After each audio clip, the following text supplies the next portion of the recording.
programming. Sige.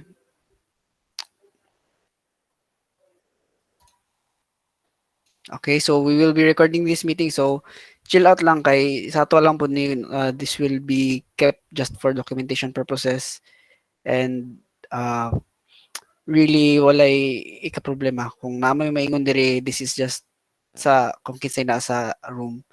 So let's go ahead discuss that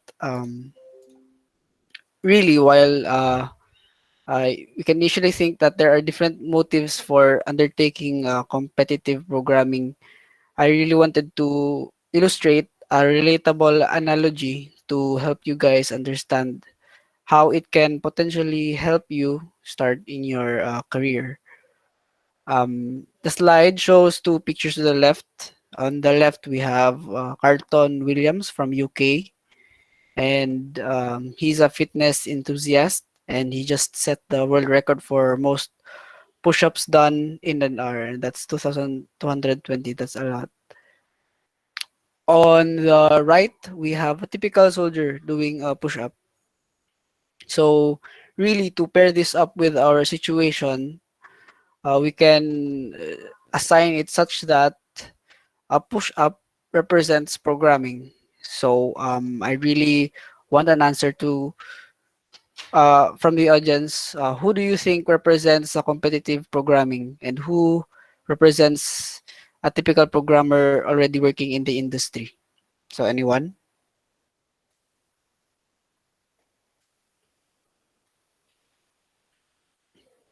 Tawag lang anytime, anytime.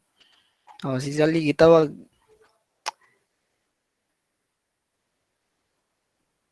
Hello, Zaldi. Sige, magtawag na lang ko kung naay kailangan. Anyways, di man kayo dagan ako ang tawag ani mga resit. Sige, so let's have uh John Errol Branzuela. Push. Sige. Sa analogy sa slides, who do you think sino dito ang competitive programmer tsaka sino dito ang programmer na nag-work in the industry? Ang competitive programmer kay ang kanang nag-account kung pila ka push-ups sinan ar iyang makaya. Okay, tapos Kanang sa pikas kay mo na siya ang nag-work sa industry. Tama ba? okay. Without a doubt, yes. Carlton is siguro ang representation sa competitive programmer. Tapos ang soldier naman po kay ang typical software engineer na makita nimo sa workplace. So while both of them have very different lives, ang obvious good na sa ila, sa tunga sa ila is silang duha hawd na sila mag push-ups. While many of you may pursue software engineering careers, so basig gusto mo mahimong soldier, in that case, in that analogy, it would be agreeable na siguro na kung mag-soldier man mo, dapat po at the very least competent mo kung maghimo mo push-ups. Although really not necessarily being capable of doing the feat of having more than 2,000 push-ups in an hour, it really is a necessity to become at the very least competent. And then at the same time, as a soldier, you also know that dili lang siya about sa push-up or sa physicality sa soldier. Siguro ang soldier po dapat makatuon og marksmanship, makabalo og ganing military etiquette. So really, if you can compare this to a software engineering job, the profession is not only simply just in programming itself, di ba? There's also working with a team, planning your project, and then there's also financial financial aspect to it, also time management as well. So karon, you may be thinking na karon na, kuya, if I just keep programming like sa ginatudlo sa atong curriculum sa school, mahod magyapon ko, di ba? Of course, you definitely still can, but the process will take you longer. So imagine na lang ni, gitudloan kasi yung papa mag-ride a bike. You want to learn how to ride a bike, but instead of actually trying to just ride the bike, you first have to attend a lecture on siguro bike physics or kana ana ang motivation ana, the theories behind it before riding one. And likewise, if you think of it this way, if you really wanted to be exceptionally good at something faster, you really have to do an isolated training or really a grind of isolated training. So, siguro na may mga gamers sa tua and really, I think mag-resonate po ni sa inyo ha na kung tahay nagdula mo og kaning shooter like Valorant or CS:GO or any other game, and then you see professional players really becoming good at it. These professional players really just don't play on hours and you know although they do spend the time, they actually really do practice what we would call mechanical skills siguro sa aiming and likewise ang sa school it really just teaches us general programming via school projects. You never really focus on the programming aspect that relies on your rather personal critical thinking and analytical skills, ang logic skills na kailangan. Hence, I believe that competitive programming exists to sharpen your mind and your logic. Uh, it doesn't necessarily make you the best software engineer, but of course, it will just make you the best programmer that you can be. So, this seminar will be done in C++. So, C++ is generally faster and more efficient than other programming languages, making it the perfect tool for competitive programmers.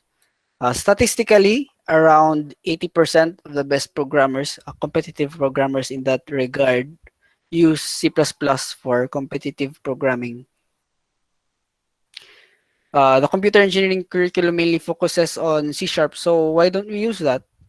Diba? That's a question that might be uh, pondering right now sa mga head ninyo. So we could just say that C++ is hardly a departure from C sharp syntax. Anything that you might do in C++ will at the very least look similar to C sharp. And then, but it is fundamentally built to be different uh, in that it is faster and more lightweight. So C++ is usually used sa mga mission critical systems or rather systems na kailangan ng performance. So what example could we take from that? Games, video games. Video games have to be very performant. Uh, spaceship systems or operating systems, really operating systems are most usually written in C++ just from the fact that uh, if you have a programming language that produces this baseline slowness or overhead, really, why would you be using that anyways? So another question you might be asking, uh, kuya, nakarinig ako ng Python. I think Python is a general recommendation from people that teach programming. Well, I can also recommend that Python is a good starting point. Generally more biased if you really want to pursue the um, quote unquote best career in the field right now, the hottest job. So that's the data scientist. So yun yung hot job ngayon siguro sa mga top technological companies. So if you really want to pursue also an artificial intelligence career, yan, if you want to dab into AI, Python will be your best bet to really open up the book on that. So yun. JavaScript as well. You might ask, JavaScript is usually used in web development, and you might know that the market share for JavaScript is a very big scope. It's very widely used Siguro sa atin, 90% of the time when we open the computer, the first thing we do is open the web browser to connect to the internet. And basically, everything else, almost everything else uh, that is on a website is basically being run on JavaScript. So why don't we use that? Um, Generally, when it comes to programming, the skills that you will learn for competitive programming can easily transfer in between these languages. There are no faults for you trying to use maybe C Sharp, Python, or JavaScript, or any other language that you might uh, peruse, but C Sharp is just generally the go-to option when it comes to quick programming that is at the same time lightweight and very efficient. So for this seminar, of course, we will be using C++. Yan. Uh, Before we proceed, na ba yung mga questions ang uban? Okay, sige. So, silence means yes siguro, no? In this case. So, wala may other way na mag-introduce pa ko sa competitive programming really than to just get everybody else's feet wet. So, let's do some quick and easy beginner problems together. And then I hope that you guys really do follow through and then find it fun. So, before we start, I'd like to make it very clear na what do we call this one? If you have any questions about anything, really do feel free to interrupt me. Kunyari, I'm talking about a problem scope or the specific requirements or specific code. Please feel free to interrupt me. So, because it's very important na wala mo'y gaps sa inyo understanding. Okay? Um, Unless, of course, I say that you just have to trust that you can learn this moreover or on the long run. Pero generally, when you're doing competitive programming, you have to understand everything from the ground up. Diba? That's what usually is being done sa school is we're basically told to build apps, siguro mga web sa for the scope of sa curriculum natin, we're told to build desktop applications and we really sometimes don't know what's going under the codes or the console commands, the library functions that we're coding. And sometimes it's important to get yourself in the muck of things, in the gears of for example, of how really a watch works, ganun. And it's important na you understand everything through and through. So, napabay questions ang uban. So, sa kailangan magtubag para at least na at the very least na ay murag ganing tawag gani reaction sa uban. Wala ba? Hello, buhi pa ba tanan? Wala na ya. Okay. The very least buhi pa mo, sige. That makes me siguro at the very least about happy siguro. Sige. So I will be presenting my entire screen para makita ninyo ang general process for me personally para ma-feel po ninyo ang flow sa competitive programming. So for me, makita ba sa tanan? Okay, so for me, generally I go to a website. Any website will do. There are tons of materials online.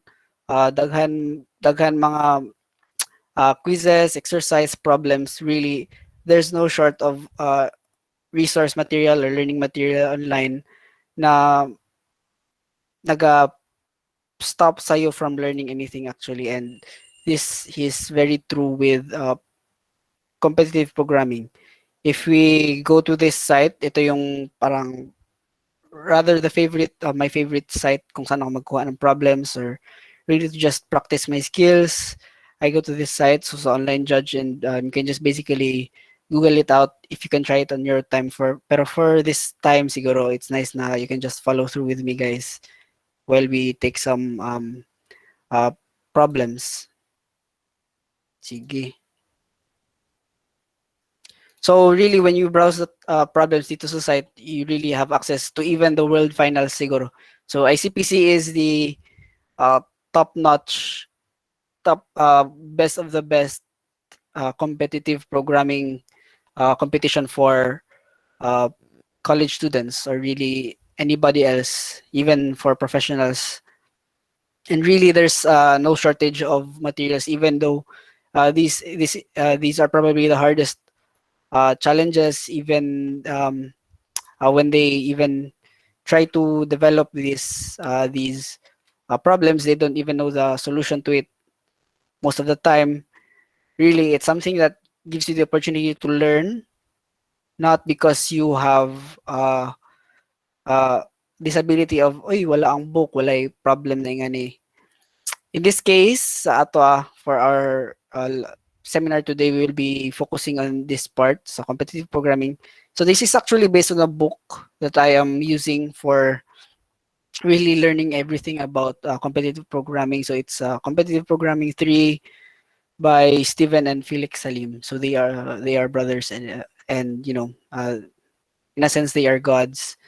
So while we could assume na tanan man sa tuwa sa meet siguro kay medyo rainbow ang skill set nato no. So I think it would be good to establish a baseline na everybody can hopefully get a touch with basic logic para maengganyo mo sa how can programming actually be more than just building apps or kanang maghimo ka o kaning student information systems or accounting systems and more on something that you could have fun with. Sige, so really let's just get with the easiest problems that we can think of. Sige. Um, so these are some problems that these guys are green because I basically solved them all. So siguro on your own time you can solve these problems as well.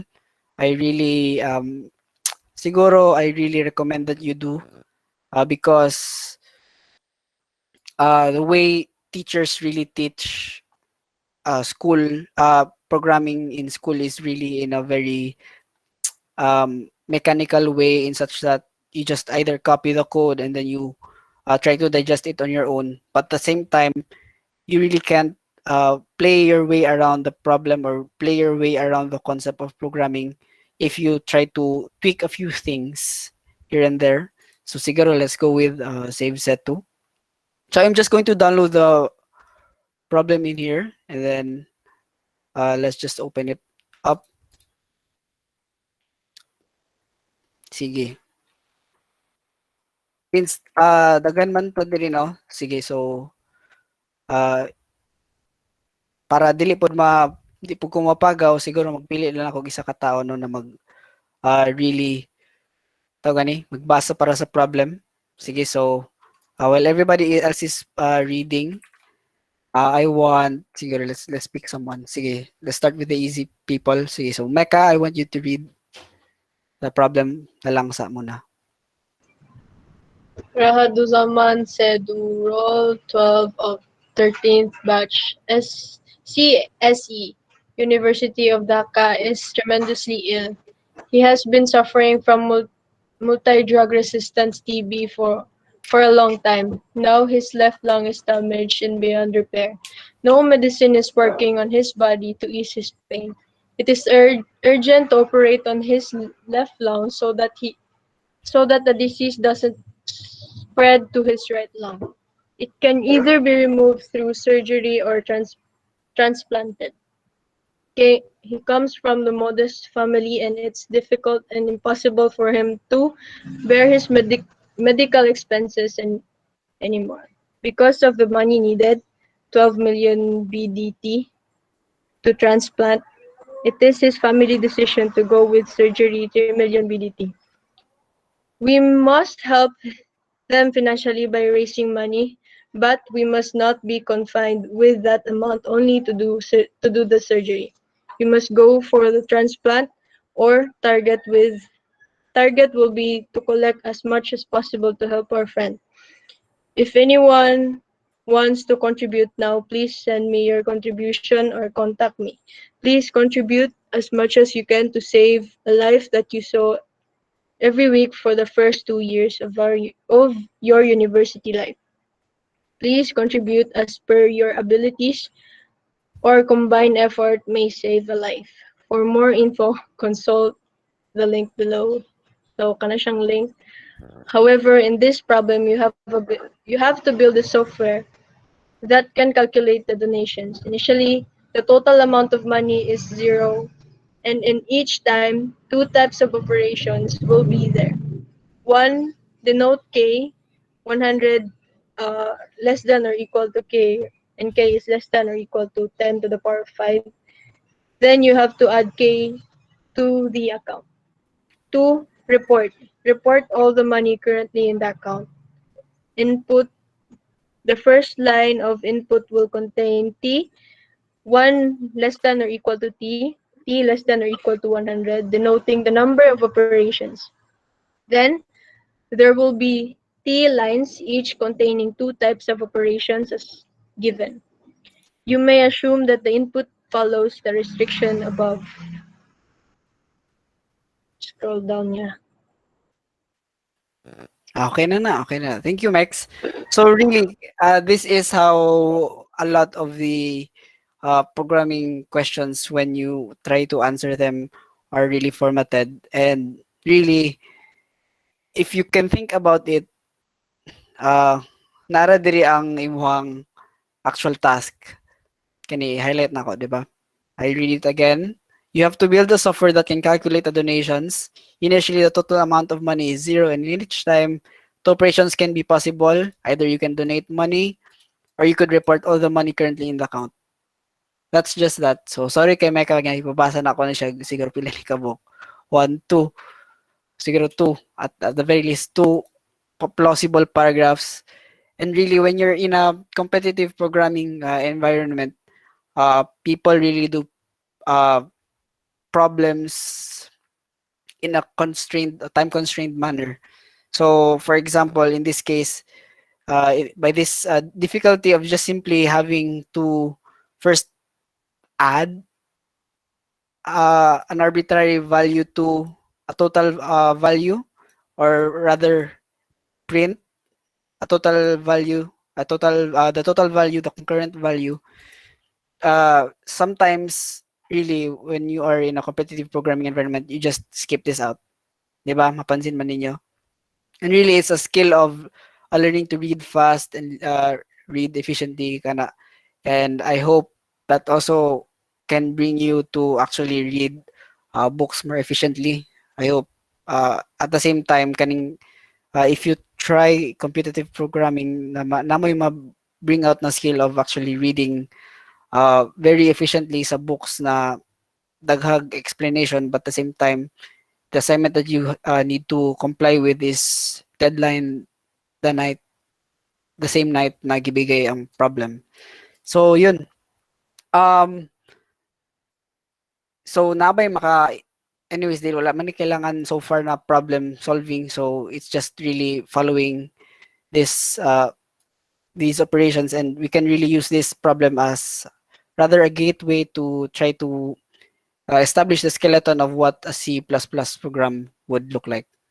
Sige, so I have here um, uh, my editing uh, window. I use Visual Studio Code. Nabay uban nagagamit Regline. Of course, namang uban din nagagamit og Visual Studio. Nabay uban na din naga-try og code on other platforms. So I guess not man ako, kay medyo quiet man. Sige, so I've just started my script. So I will be detailing you siguro the basic format of how um, a C++ program might look like on a scope of siguro sa competitive programming. So as usual, kung kailangan ni include na libraries, di ba, naman na usually sa programming, In this case, we will just include this one. And really, this is everything you need. All you have to do is just put this in, and wala na kayo kailangan i-import else. If you really want to, tawag niyan, if you really want to be optimized down to the very skeleton, siguro you have to import things na hindi mo na din kailangan. Okay, tapos same lang. Likewise, this is the siguro tawag yan, bare bones din. This is basically means using namespace standard, and this is basically setting everything else on the scope of STD. And really, an easy way to think about this makes everything this makes all the code that you have to write very much simpler or shorter. Sige, so ako na lang ako ni para mas makita sa tanan.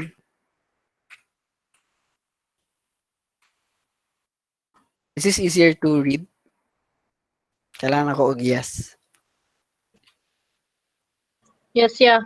Okay. Sige, sige. Really, same lang ni siya sa C# programming na, di ba, ang C#. And really everything else na kung naka kay main program na kailangan nimo i-launch na ay kaning main function na kani ang initial start. And really, this is it. Kanina ang bare bones program na gamito na to, and even though it's something na very little, I think if you would look at a rather C# template, medyo mas daghan to siya lines, dagag mga tawag ni mga check ikik tapos really something kani really we can just start out with a siguro hello world na lang sa para makita ninyo simply how we could show how simple or precise C++ is. So hello world, and then and this is basically hello world, diba? Sa C# we have to write system.console. Ano yun? Right line man to, diba? Abay gusto magtubag kung tama akong sa system. Yes, okay, sige. Ano sa to? System. Console.writeline na ba yun? Okay. Sige, so really something that's very easy sa C++ is this is basically your console editor, and really anything you can do for inputs or output, you need to output files. It can be satisfactorily achieved by cout. The opposite of that would be cin. So kung tahay, siguro an easy way to understand this, if we have string itong string na to, this means end line. So we have the hello world and then the end line. This could be just like parang \n to really understand it, pero end line na lang para mas klaro. And then really what I'm going to do is just put the hello world na string. I hope maka-understand man mo data types, no? Sa mga first years, ma-understand man sa ng string, di ba?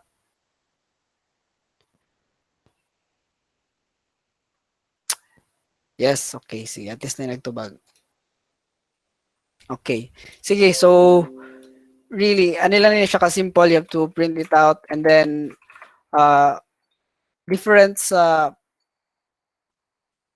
tawag ni sa Visual Studio is that you have to compile it yourself. So really, this is just something kailangan lang nimo i-memorize. So sige, say setsu.cpp, then this just basically compiles it to this parang binary, and you can really just learn about this siguro on your later years. Kay medyo go mo sa nuts and bolts siguro sa how a computer actually reads a program, pero really this is something na parehas lang sa Visual Studio nga katong build ninyo, di ba? Marag build and execute. This is basically the manual version of it. So really, if I can just launch it, of course, there we have hello world now. And simple as that, wala na kailangan tawag gani, execute. So we can go back to the problem para masolve na nato and let's try to answer it. Sige, so simple lang man no? You have to build a software that has to take, we can see here, itong input, itong input section, and really shows you siguro how a test case might be formatted. So we can see here, let's take a look at it na lang. So for example dito, we have 4 test cases. And then sa first test case, may donate 1,000. And then you report. And then when you report, you just output kung ano yung value na nandun. And then if you want to donate, you just have to, for the second, the third test case, you just have this donate 500 and then finally donate. And then really, kailangan mo lang to i-redo. And if you have the same output for the same input or for the supplied input, really you have the correct answer. Ano lang ni siya, murag.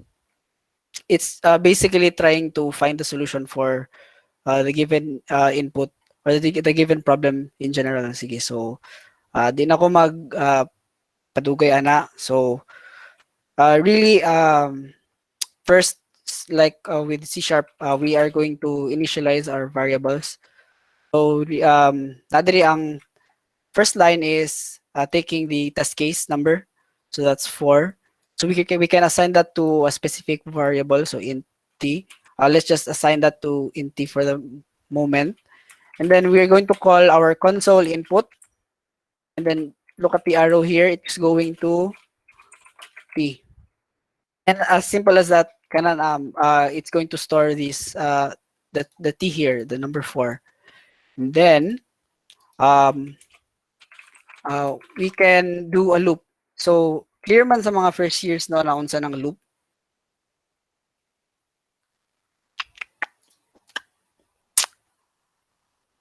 Okay, sige. So clear sa first years ang loop.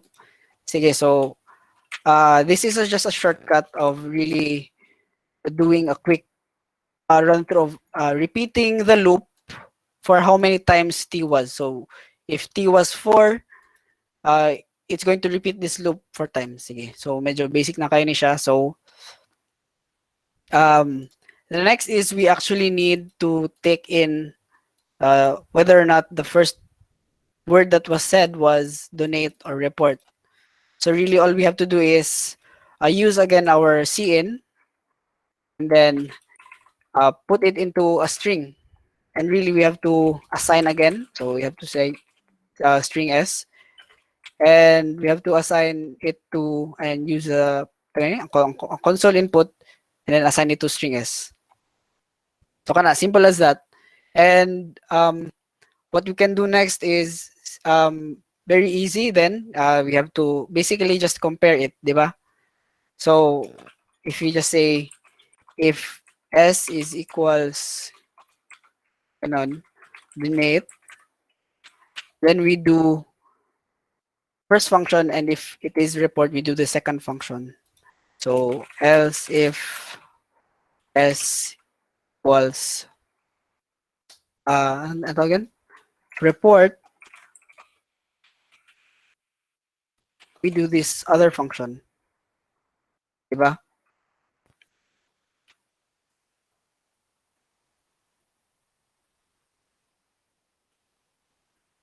Okay.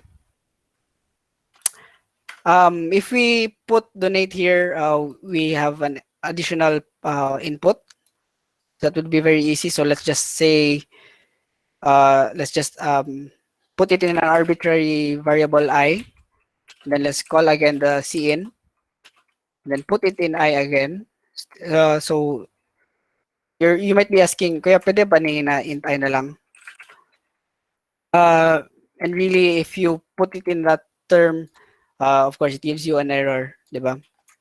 So let's just put it out, just beside it na lang din. One of the little quirks na nasa C++. Okay. Mani ha. Okay. Tapos if we have to uh, you have to proceed with the report, I mean the donation, we just have to add it with the total amount. So sige, we have to additionally create a global um, amount variable. So let's put it in X. Let's say it said here that it's going to start at 0. Sige. So after that, really we're going to just if we had the donate function, we just have to write uh, it by adding it with the value. Simple ba sa uban? Bakit ba ito nakakayan?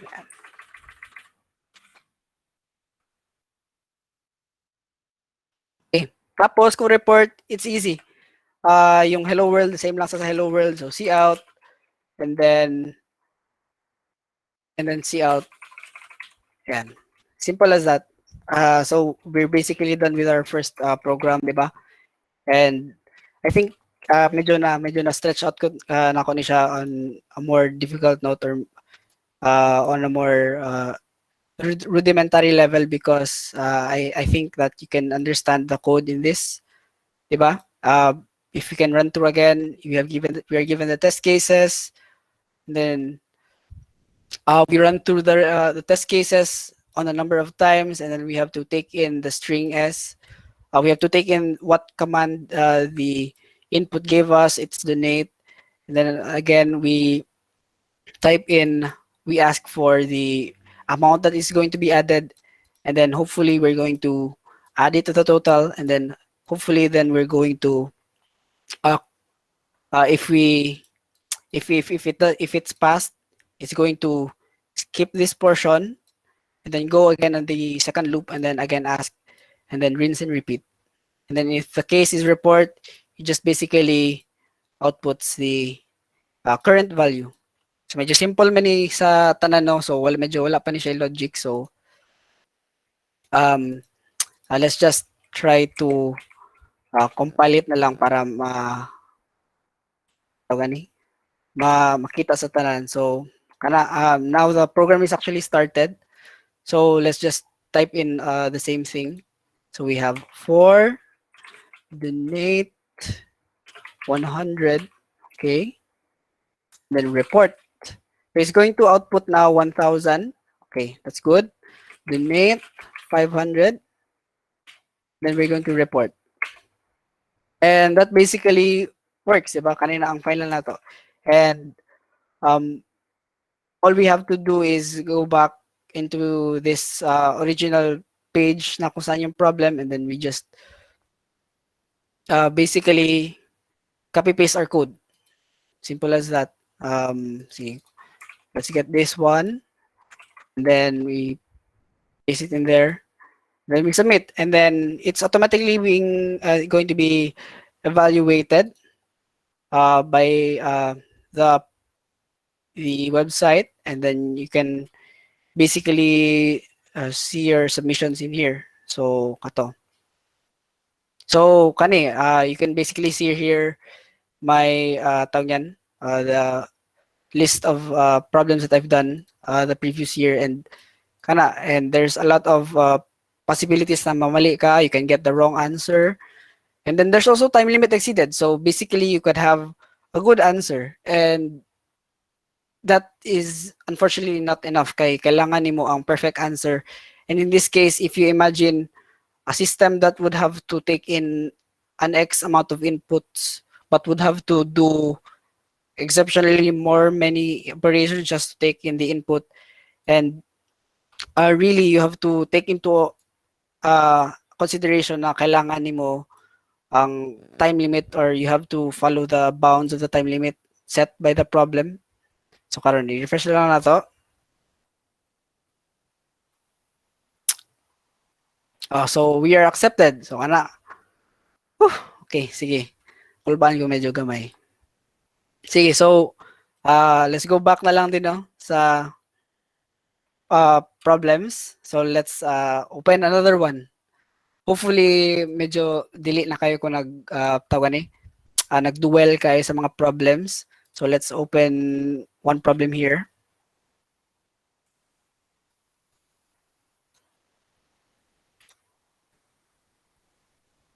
Sige.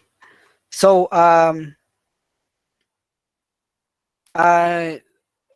pwede ko magkuha na padugi sa katao sa audience. Audience. Kinsa man gusto mag-unsa try. Basa. Sige. Dali dito ko sa dali sa. Sid. Naka-Sid. Hello, hello, hello. Okay. Sige. Mabasa ba? Mabasa man. Okay, sige.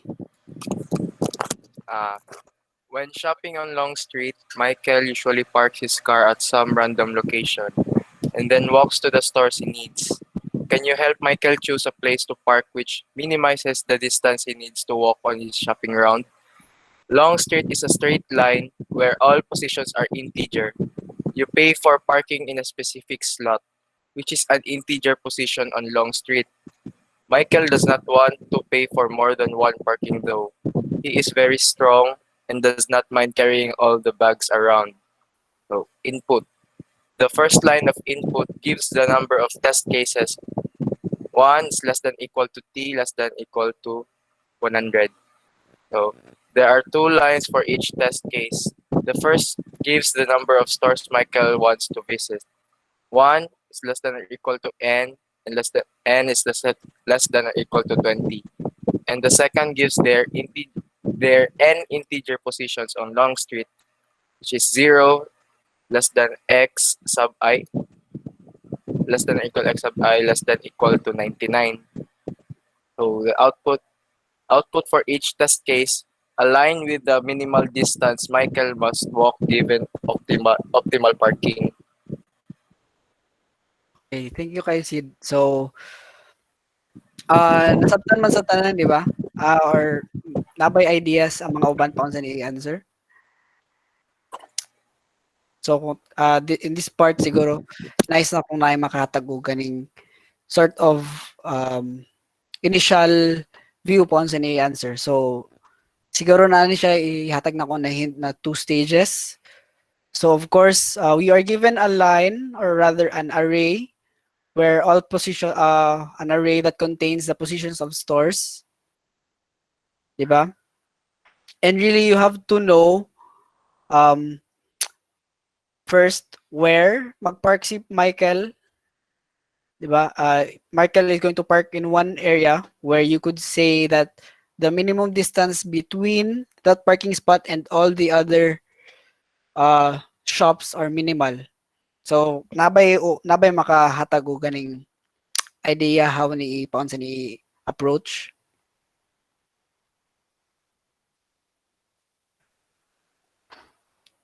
Hello. So for example, tabangan na lang tamo na ako'y drawing diri. Sige, so na diri shop A, shop B, shop C, then nasa layo si shop D. Ana. This is one big line. Siguro ang street. Saan ang optimal position na mag-park si Michael?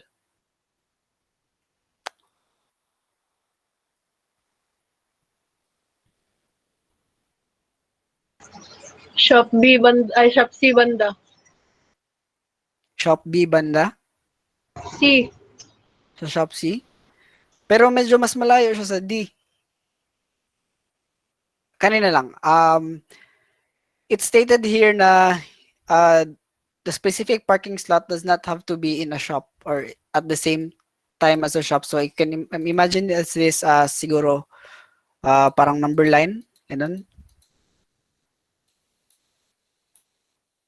So really, how can you determine kung asan si Michael pinaka safe or you can find the minimal distance kung mag-park si Michael dito, kung mag-park si Michael dito, iba yung distance niya kung mag-park si Michael dito, iba shorter yung distance niya kay C pero mas mahaba yung distance niya kay D. Kung mag-park siya dito sa dito na area, mas malayo siya kay B na. Kung mag-park siya dito na lang din, Mas malapit na siya sa kay A, pero mas malayo na din siya kay D. So what is the optimal solution for that? For the idea na mahanap mo yung um, shortest path between all these points. Na ba ideas? Any ideas?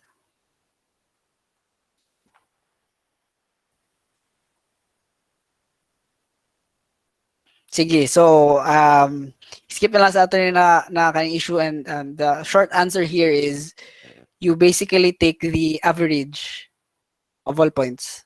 So for example, this is taken at some point, siguro let's say 1, and this is taken at point 4, and this is taken at point 6, and this is at taken point 12.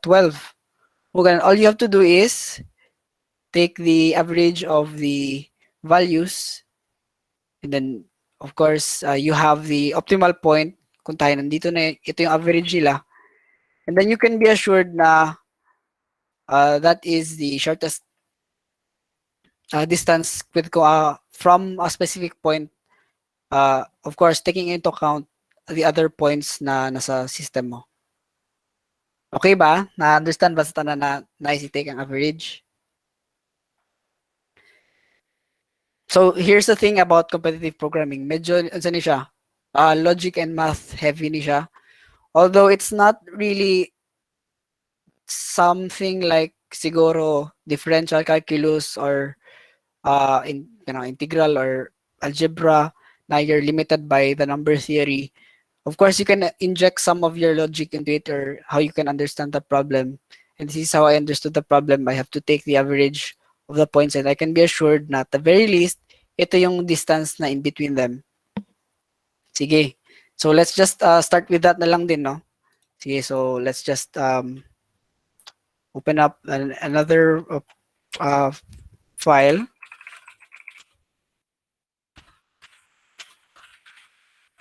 And let's just write the skeleton for the program. Okay, so now I'll be using the sample input to really understand how it's going to be done. So so first we'll be taking in an input of the test case number, so that's 2. And then you can actually see that it is split into 2 different test cases. So ito yung first, and then sa baba yung sa second. And then take siya ng number na 4, and then that basically means you have to take in 4 inputs sa baba. Likewise dito, kung 6 ito, 6 inputs sa baba. And that's what's going to do is, of course, na meron ka ng list ng mga spots ng shop. What you have to do again, if you can remind the output, is find a case line with the minimal distance Michael must walk given the optimal parking. So really, we're not yet done. So, di ba, nakahanap na tayo ng optimal parking space. Really, what we just did is compute for the optimal parking slot and not the minimum distance that he has to walk.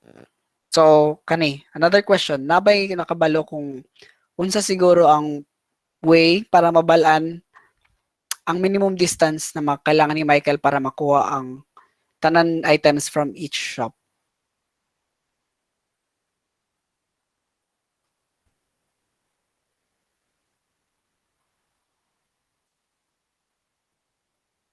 Hello? Naa ba? May idea sa mga tao? Basta lang, murag ganing hypothesis lang, murag paunsa ka ni siya ma-imagine.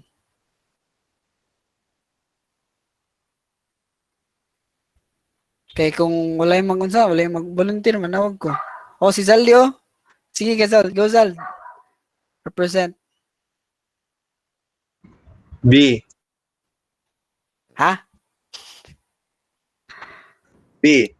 Say B. Yo. Kuntahay na diri si Zaldi. Tas kailangan ni adtuhan tanan shops, namely kani sila mga na ABCD. Paunsa nimo i-compute ang minimum distance na kailangan ni Zaldi para madtuhan niya tanan shops.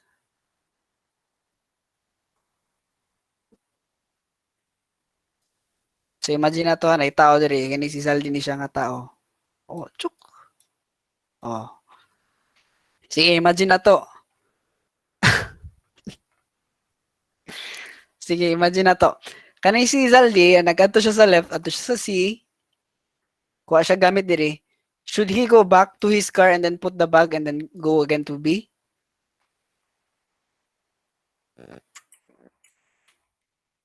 Labay mag-guess Pero, dira.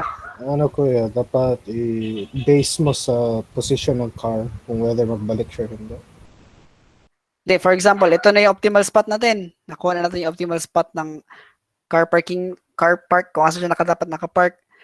How do we find the minimum distance that he has to take para maagihan niya lahat ng shops at least once?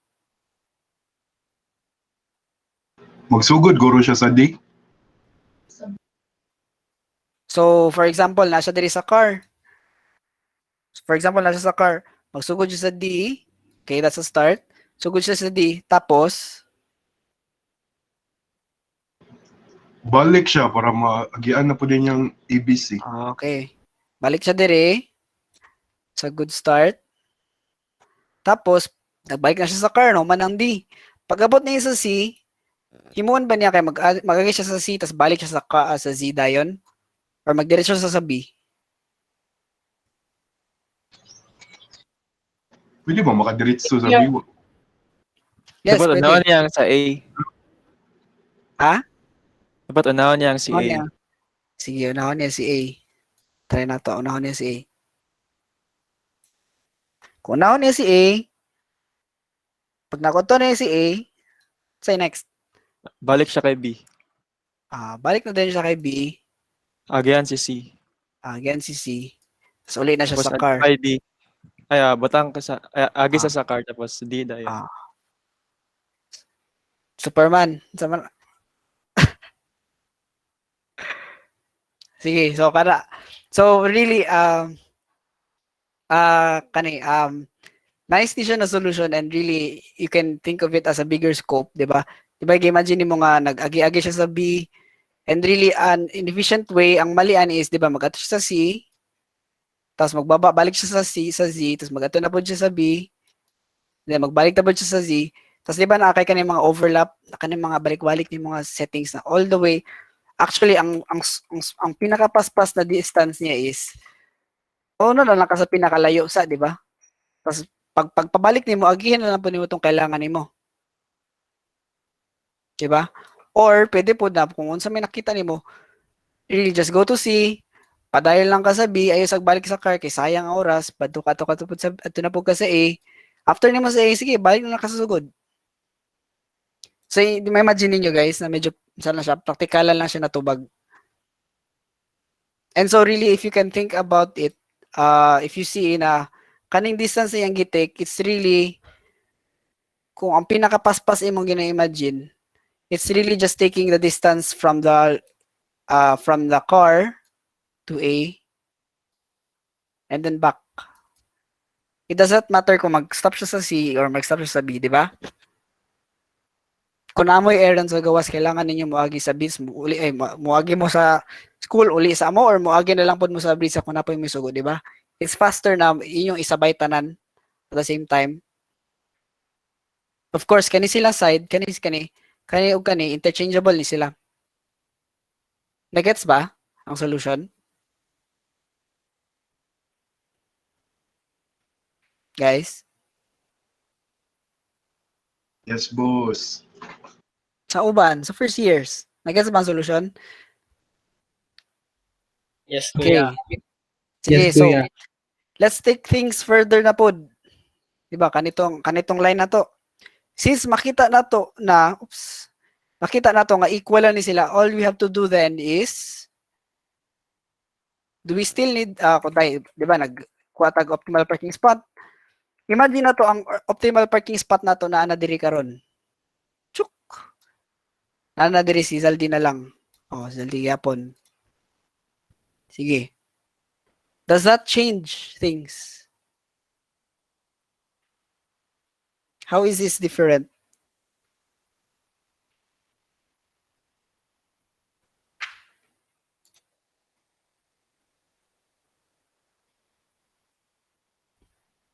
Sige, ano na lang. So, isa na to ha. Ibutangan nato ni sa in math para basig makita ninyo kani siya. Sige. So kaniya optimal parking slot. So let's say this is, let's say star. Star ang optimal parking slot nimo. To compute this distance, kaning distance, kaning blue line here, it's basically going to be this distance D minus star. O, kana itong distance nila in between. Diba, basic naman na siya nga algebra. And then you have to go back and forth. So it's just 2 times. Okay. Kanang distance nimo sa right side sa imong parking slot. Ito na po kasi imong left side. So what do? We add it with as well as the star. Diba? Makadraw og star na tarong. Star minus, siguro ang lowest there is A. So star minus A. And of course, same lang dire, back and forth. So that's twice. And that's really, this is the minimum distance. Kana. So karon makita nyo, uy, nag-algebra man kuya. So makita nyo nga naa kay actually 2 sa mani. 2 variables na same. So if we say na i-expand nato ni 2D minus 2 star, kung makadraw og star na tarong, plus 2 star minus 2A. So really, unsay makuha nato?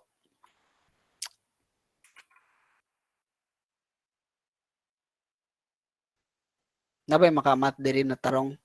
Unsay simplification ani? 2D minus 2A.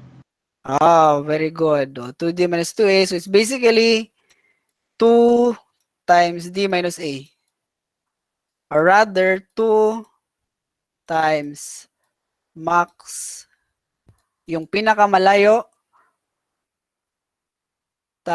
minus 2 times pinaka left minimum.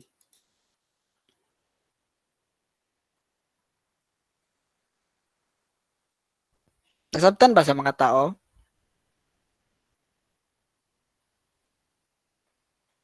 Nasabtan ba ang math ani? So ani siya, programming is some sort of magic na kani, at the very sense, you don't really have to be acquainted with a lot of specific math. Pero swerte man ta ka engineering ta, so at least familiar mo ani. Pero kung makita nimo ang practical side of things na, uy, this is similar to real life na kung mag-ato ko, kung kailangan ko palit sa brisa, anya kailangan ko magagi sa Ateneo, kaya naka-stay ko karon sa Matina, at the very least, na ako magbalik ko Matina after na ako sa school, di ba? Medyo sayang to sa oras. So, kailangan ako mag-ato from school to Abrisa and then uli na ako diretso. Di ba? Okay, so kana na natay equation, na natay basic solution. So let's basically put this into motion. So first, same lang, kailangan na to ang number of test case. Then we put it in the test case as well. Then we loop through number of times that we need to do the program. Of course, let's look back at it. Kailangan natin ang n. So number of times na kailangan i-record ang line. So we have that. So we basically write here int n, kung tayo n na lang, tapos kunit i-invoke natin ang console. And then let's store it in an array. So, di ba ang array sa C#, if a lot of you are familiar, di ba, ano man to? Int, tapos x equals new int. Tama ba ni? And then you have 5. Tama ba ni? Ano ba nang ginahimo ninyo? Wow. Yes. O mali ko? Mali ba ko? So there is C++, something na very powerful is na ay murag data type na tawag niya kay vector. It's basically just an array that's more or less flexible, and it's basically how you would this is basically how you would initialize it. Okay? Tapos, 'di ba, meron na tayong n, we basically have the n, and we have to basically invoke the inputs 4 times. So sige, let's have a for loop. Sige, for int. So ang for loop is very similar lang sa C# and wala may kailangan mo i-change up. So I++. Similar man sa C# ninyo, no? Kani, ingani. Yes, yeah. Okay. Sige, so let's say let's have a temporary variable x, and then we put it in we invoke it. So kanina mga values, and then we basically add them to our array. So we say v I equals x. Simple ba? Masabtan ba sa tanan sa ang logic ani? So basically now we have an array of our values. Diba?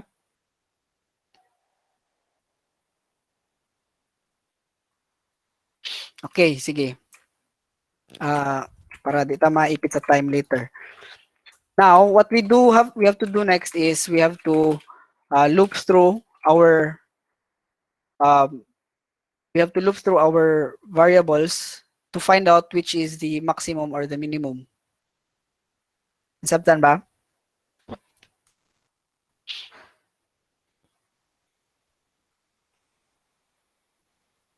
Wala yung mag-yes? Yes. Yes, yeah. Yes. Yes. Sige. So, we have to find the maximum and the minimum value. So, the C++ has a very convenient operation for that. So, it's just basically a max or min function. So, for example, let's have a loop again. And then let's run through all all elements in this array. Nasabtan man sa first years noon sa ang concept sa array, dili man siya taganili mentally demanding on your part to understand what an array is. Wala pa daw sila naglupya, pero okay na daw. Wala pa mo nag-loop. Sige, explain na lang ako ang purpose sa loop. So, basically, we have, this is our initializer, this is our condition, and this is our iteration. Medyo, saan siya to? Memorize na siya. Pero, what we are going to do is, for example, this is I equals 0, and this is I equals n. For example, let's say n equals 2. So, first, let's imagine na I equals 0. So, it's going to check, is I less than n, which is 2? Yes, it is less than 2. So it's going to run this. So run this. After it is going to run this, it's then going to do this command, I++. And so now what's going to happen is I is going to be 1.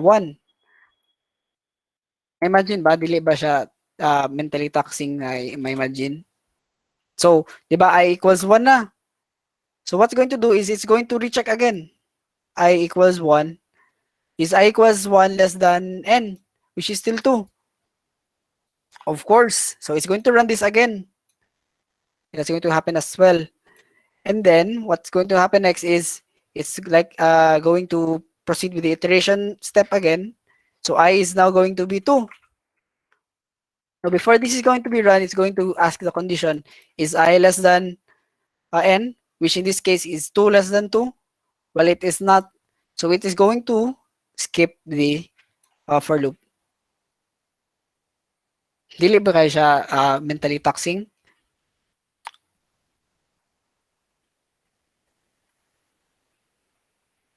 Sige. Sige, so kana lang. So we have to find the minimum and maximum values na lang. So let's assign some variables. So let's have a minimum value Let's just set that to siguro v first the first element.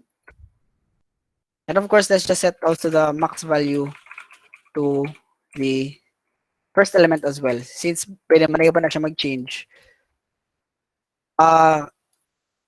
Sa mga first years, kani nga syntax, di ba kani, this is our variable v.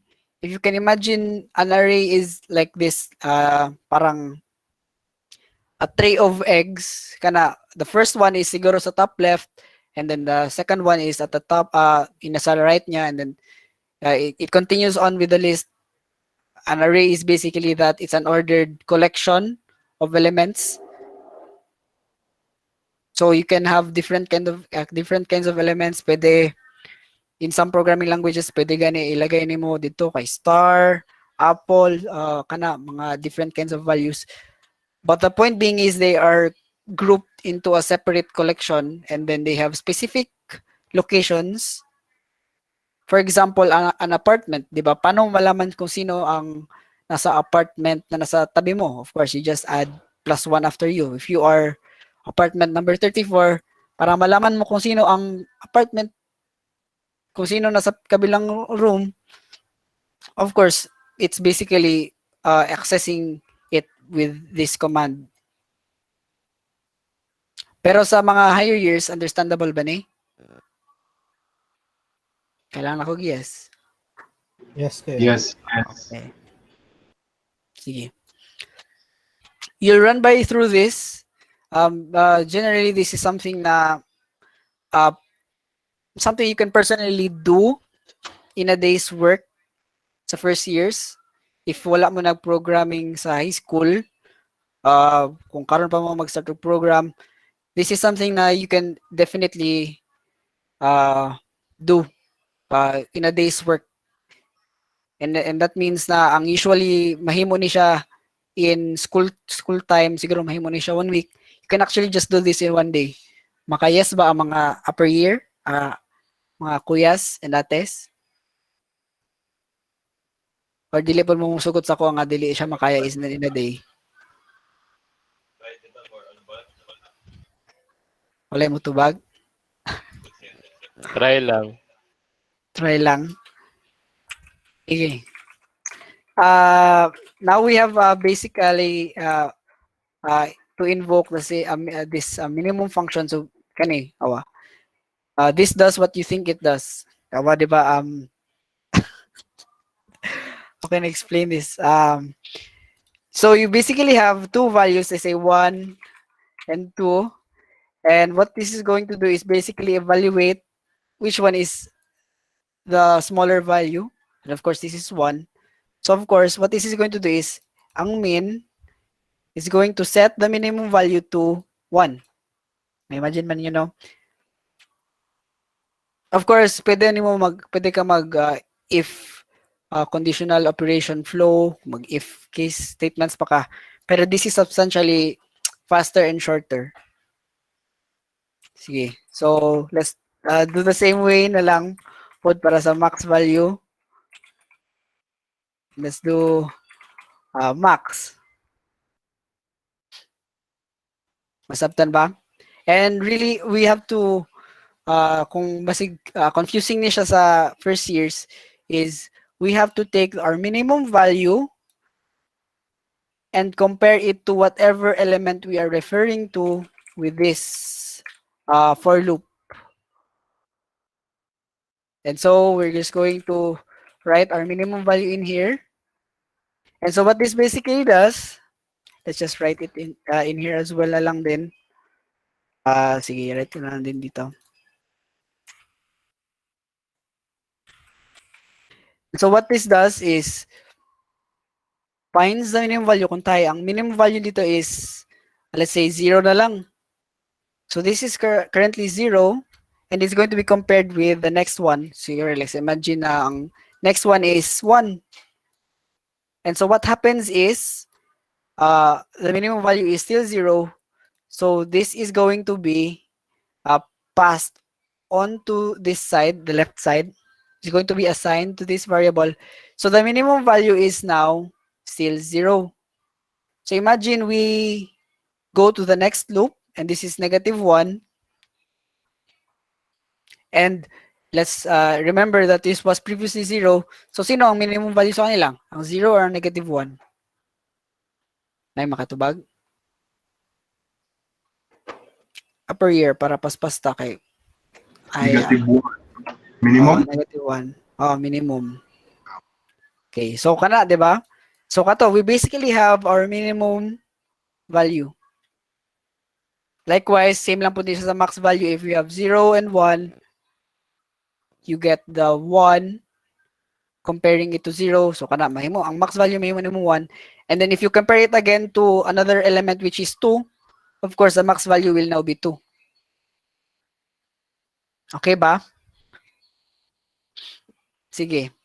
So now, we basically have to just execute this function. Simple naman yun, no? Kanina ang code actually. 2 times max minus 2 times min. All we have to do now, say, for example, let's have an int output. Assign it to that equation. Let's say 2 times max value minus 2 times min. Of course, ano siya, tawag ni, musunod pero pendas ang programming language. And all you have to do then is print it out to output. Okay ba sa tanan? Understand ba ang flow? Ano eh? Kanina code? Yes. Yes.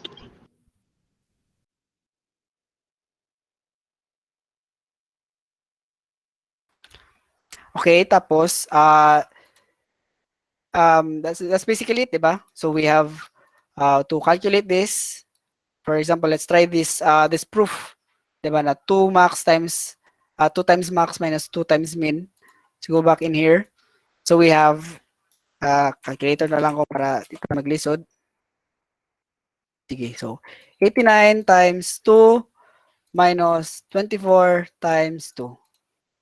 So, ano ba ni? Sorry. 13 day ang lowest.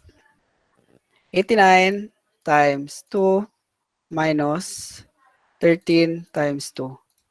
So 152. So our proof works out on the first example. Let's try the next one. So ang lowest niyan is 7. And then ang highest is 42. So 42 times 2 minus 7 times 2. So 70. So by this case, this program works actually. So let's say G++, working, and then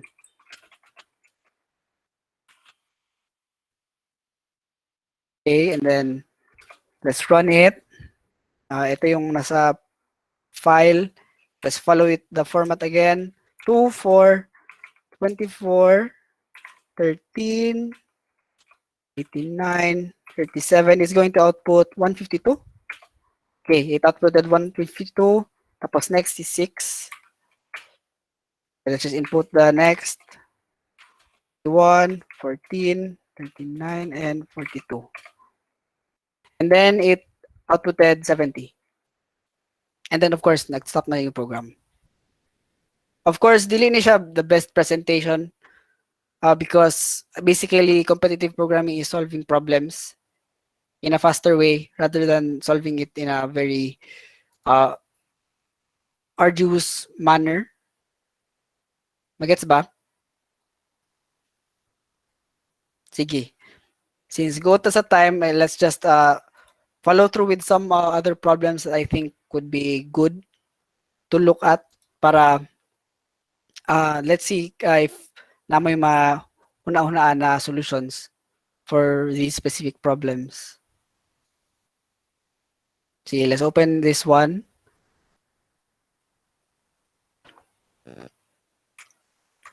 Sige, I'll just read it through para medyo paspas.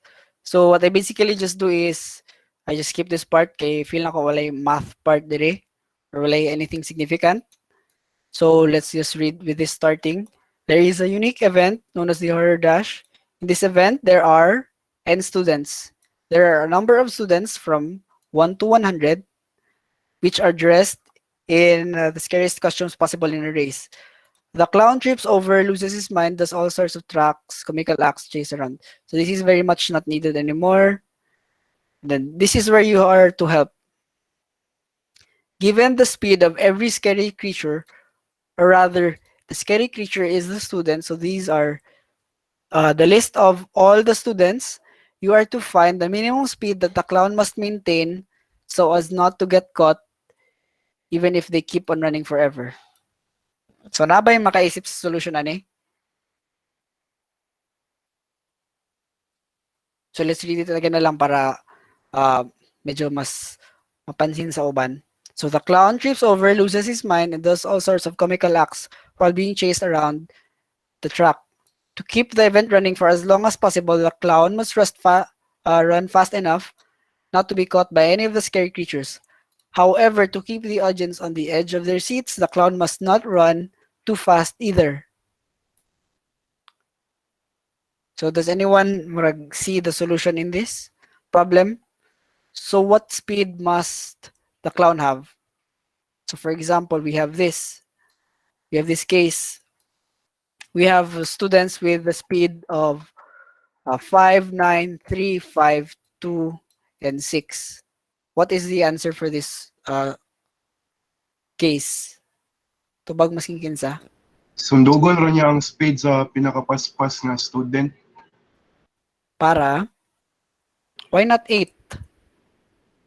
Madakpan siya kung 9-9. Oh. Nagets ba sa tanan? Ato Yes, nga sir. logic? Okay, sige. Sa mga first year, nasabtan ba ninyo murag sa man niya? Simple ra man nga problem. Di ba? Pero it's really a reading in between the lines sa problems na presented sa inyo. Nasabtan ba ang fastest ang kuwaon? Yes, guys. Yes. Okay. Sige, next problem ta. Skip na ta sa programming part. Although ang programming part ani is just basically the same sa parking na kailangan nimo i-take into account ang maximum value. All you have to do is just remove this one, you have to remove this one. You delete this one, you delete this one. And then you just output max value. And there you have your answer. Diba? Medyo balik-balik lang siya pero na ay mga minimum quirks na gina-change. And this is similar to how programming is in general, diba? You're basically taught with math concepts, siguro sa math and munguta na ka, di pa ni magamit sa trabaho.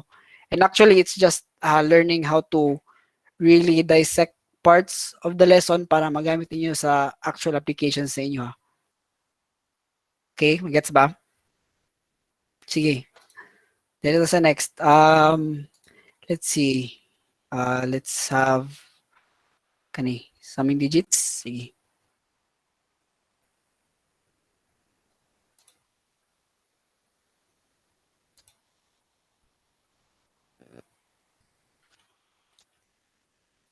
Oh. Sige, medyo gamay-gamay lang yun. See, for a positive integer n, let the function of n, so medyo math na siya, denote the sum of digits of n were represented in base 10. It's easy to see that the sequence of numbers n, fn, and then continuous fn again, will eventually become a single digit number that repeats forever. So this final answer is called G. So let's the problem as an example, ito, and then it undergoes the first function, ito, and then it outputs 47. Ito yung sum ng digits niya, 47, and then it's undergone with the same function, 47 plus 4 plus 7, 11, and then eventually 1 plus 1 equals 2. Then therefore the final answer is 2. So really in this case, dili na siguro ni siya madala o kaning una-una, di ba? All you basically have to do is what?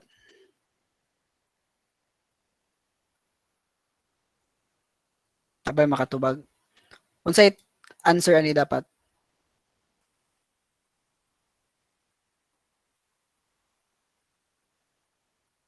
Hello? Pang-add lang yun ang each digit. Yes. Wala na ilaing kalisod ana. All you have to do is just execute these commands and then you have to feed them back together and it's part of the process that you can learn on your own. Diba?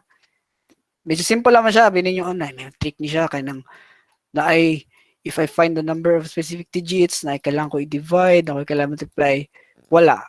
The easiest solution is always the fastest one you think of that you can be assured na tama siya, which is basically just doing everything else.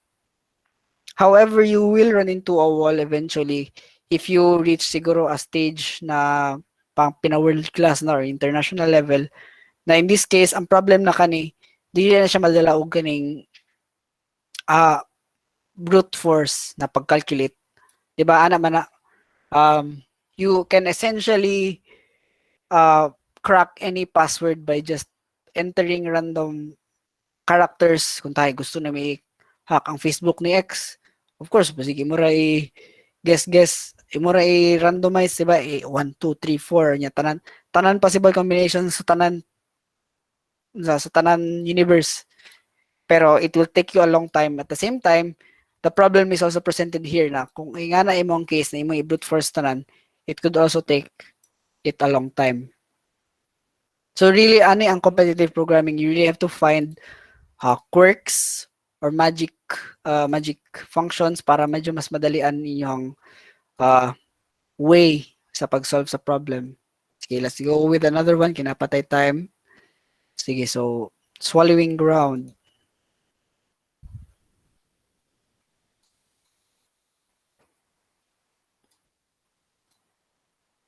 Sige.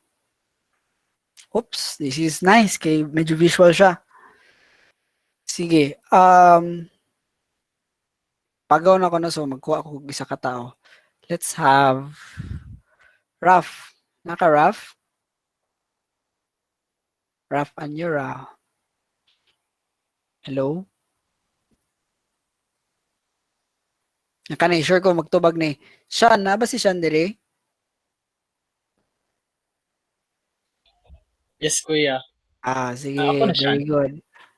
Sean Rivera. Kasi nagtubag, kasi nagstorya na ako karon. Ako, kuya. Ikaw? Sige. Asa ko mag-start sa the Sige, ground. read lang all the way. The ground swallowed Don Giovanni by collapsing. Part of the ground collapse fell off to hell, and this created a gap that swallowed Don Giovanni. The only way the ground can be fixed is by sliding land masses to close up the gap. Here is an example. The left diagram shows the ground with a ravine. A ravine. Assume that the ground extends infinitely to the north and to the south, and there are seams on the east and west ends. So the northern block can slide southward, and the southern block can slide northward. The right diagram shows the gap close. Here is, mag-continue pa. Here Sige. is another example. The ravine in the left diagram cannot be closed perfectly by sliding the ground northward and southward. The right diagram shows the result of the best effort. There is still a hole. Write a program to determine if the gap can be closed. The ground is a grid with rows. A row runs east-west and columns. A column runs north-south. Holes are cells on the grid, and the gap consists of holes. The input begins with a single positive integer on a line by itself, indicating the number of the cases following, each of them as described below. This line is followed by a blank line, and there is Okay also a na, blank. Sean. Okay na. Thank you, Sean. Sige. I think understandable man sa uban na medyo visual ni siya, medyo graphic ni siya na solution. So, really, there's no other way to just medyo hacky lang na siya na test case and since wala tayo time, I'd like somebody from the audience to present me with a solution. How can we solve this problem? How do we know if there is a hole? when we stitch the two grounds together? Kuwaon guro ilang sum. Sum sa holes. Sum sa north sa na ba na specific number kung pila ka buok ang wait lang. Sige daw. Oops. Play tools. Baba daw bus Sige. sa Sige, ano na lang. Unsa ang concept na mahihuna ninyo na solution? So kung tayo na kay kanina ay 1 block dire. Yan ay 3 blocks dire. Ana ba? yap kung pila guro ka blocks ang naa sa isa ka column. Pila ka blocks ang naa sa isa ka column? Pila ka blocks ang ma-fit sa isa ka column good nga walay gap. So for example, diri sa second example, paunsa man ni siya ma-fix. Ay, paunsa man ni siya run through na solution. Kaning sa first column kay 1, 2, 3, 4, 5. 5 man ka buok. Ay, 5 ba na? 6. 5 yun. 5. Oo, sige na may busto sa to nga. So 5 ni siya diri. Oh. So sa second is So dapat 6 lugar siya kung gusto ka nga walay gap, di ba? Ambot eh. sige. Saman. Oo, no? Wait lang. Kuhaan siguro ang ano ya value sa row sa north ug sa south. Lapit. Tapos pwede nimo sila i-subtract. Tapos kung tayo na subtract na ko ni. Pag Value sa na-subtract, north is 2. Tapos diri 3, tapos diri 2, this is 3, this is 2, this is 3. Kabot subtract. diri 3 minus 2. Yeah, absolute value lang Ano? nimo. Tapos kani pagkabot diri. Same lang gyapon, absolute value gyapon. So kato to siya actually ang tama na solution. You just have to compare it to every column. Nakita ba sa uban? Of course makita man nimo na kung tayo imong ilihukon, imong iisbog ang ground, makita nimo nga kung dili sila pantay dili sa side, dili sila pantay sa tanan ngipon nga bungi. Of course, di siya masarado, di ba? Naman ako nakingipon, nakibungi. Di siya ma-close. Likewise, kung same ang equidistant sila at all points or at all columns. Okay ba? Understand ba sa tanan na solution? Simple lang siya, di ba? Gusto ko guess.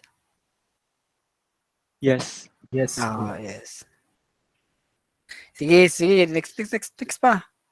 Na-move ta sa medyo lisod na.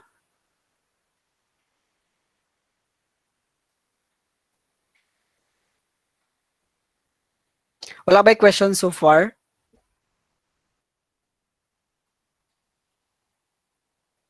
Sige, ko ani. Wala na ko answer niyo.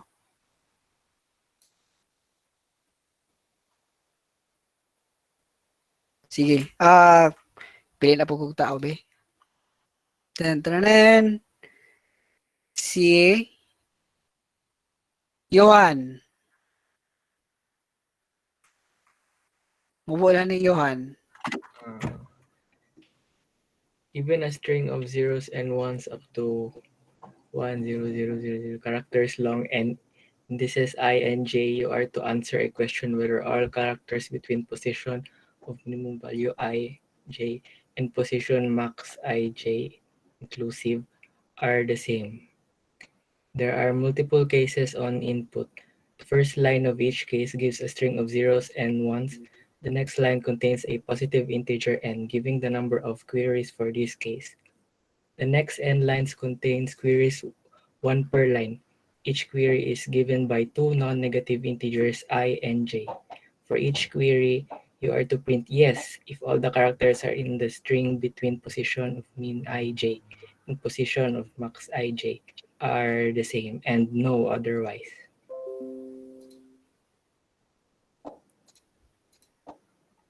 Sige. Output. Kani last output.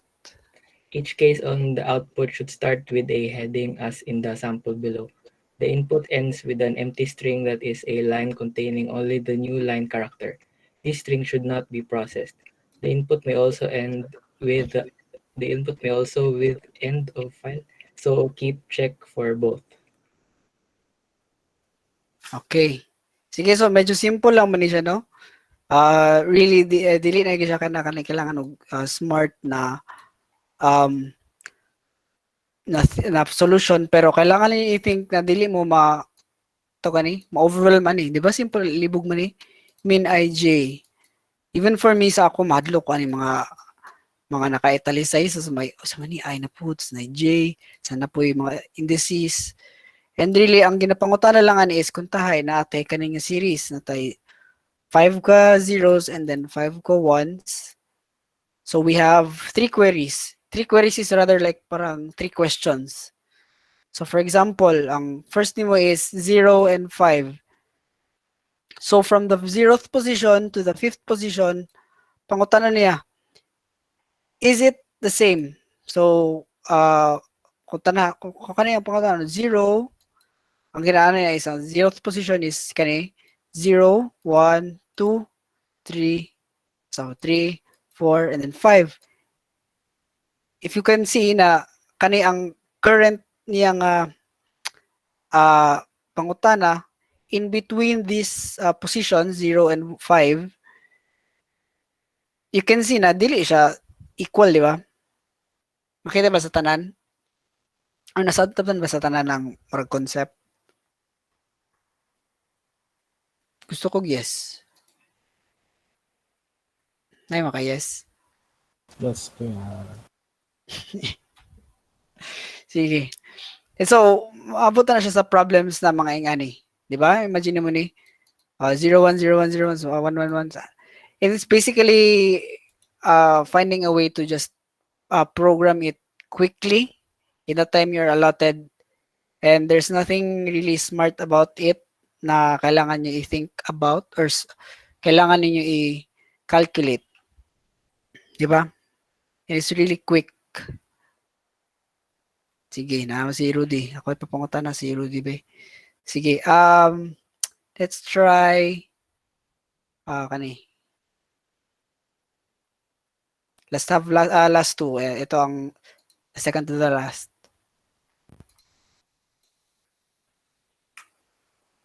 Sige, pili na po kong tao. Sa man na question. Oy, lingaw ni.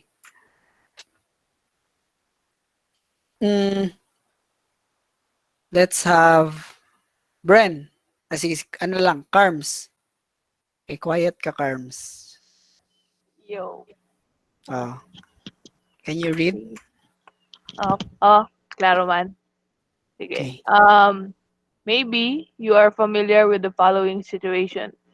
You have plugged in a lot of electrical devices such as toasters, refrigerators, microwave ovens, computers, stereos, etc., and have them all running. But at the moment when you turn on the TV, the fuse blows since the power drawn from all the machines is greater than the capacity of the fuse. Marinig niyo yung manok. Sorry ah. Of course, this is a great safety feature.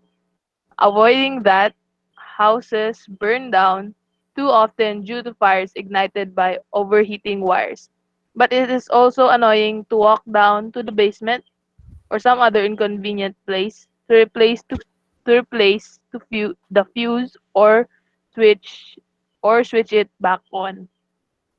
What one would like to have is a program that checks before turning on an electrical device whether the combined power drawn by all running devices exceeds the fuse's capacity and it blows, or whether it is safe to turn it on.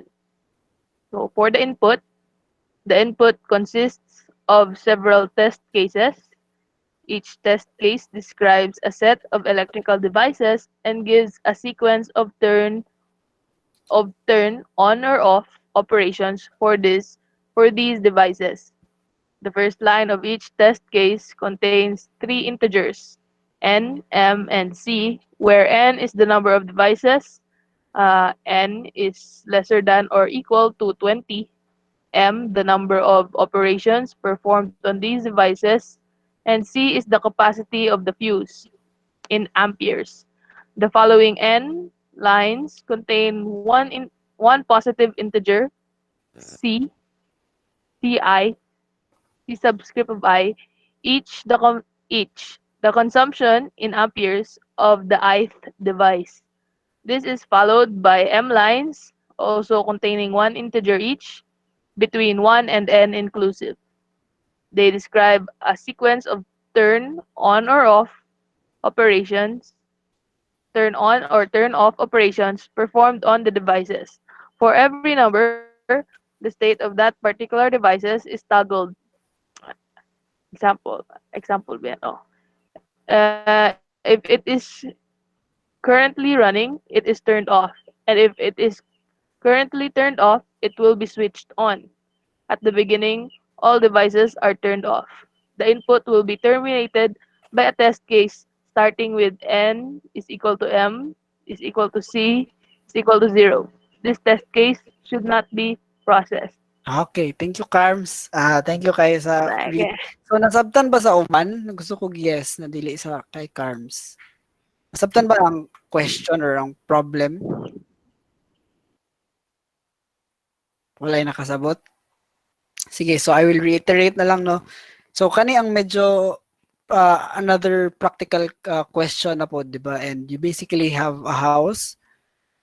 Same lang diri, this is the same exact example na familiar mo tanan na kung daghan kay devices na kadagan sa isa ka linya na kurente, of course, na chance na magbuto ang fuse. And really, all you have to do is check whether or not you reach a minimum threshold. And you can see na medyo confusing siya kaya na ay tulo ka integers na kailangan i-take into account na n, m, c. And that's not including the special inputs of each tawag yan, each device.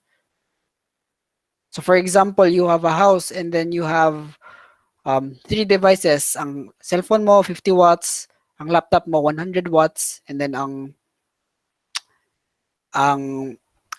siguro desktop computer mo is 200 watts, and then it's going to ask you, hey, my capacity is tawag yan? Okay, my capacity is 300. So we have our phone, which is 50, and then our laptop, which is 100, and then our computer, which is 200. So for example, let's imagine na lang, ang capacity natin is 150. Of course, you can very see na impossible na idagan ang computer at your own situation. Kaya of course, magputok ang fuse once malapas mo ang 150. Pero pwede mo i-run ang mobile phone mo, ipasaksak mo ang mobile phone mo and your laptop at the same time, kaya maging 150 lang siya. Does everybody else relate to this kind of situation sa bahay? Anyway, since ano man mo, computer engineering man mo or engineering man mo by some regard, I think familiar mo ano na situation, di ba, na kailangan i-manage ang kuryente? Or aware mo sa principle sa kuryente na kailangan dili siya magsobra at a certain point? Yes, kuya. Sa uban, napabaya sa uban? Yes, yeah. Okay. Yes, yeah. And so really, para dili ta maipit sa time, really kani ipakita lang ako ang siguro code ani.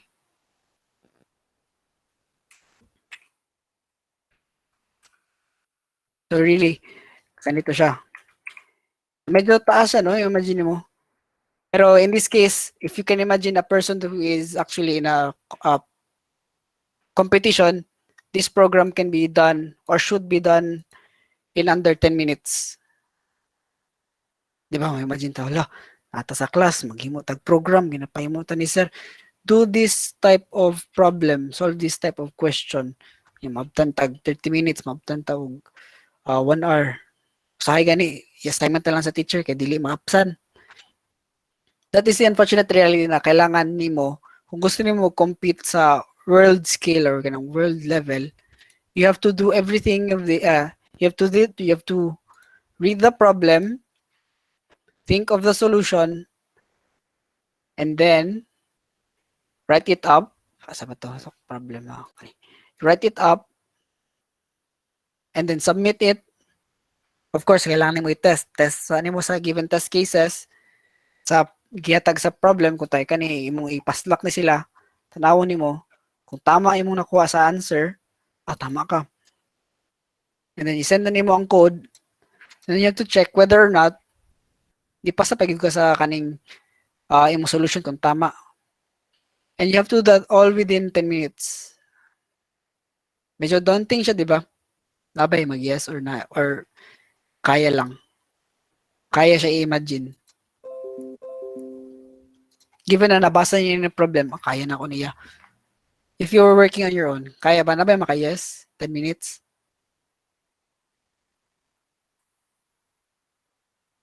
Or na mag-no? No daw kung na mag-no.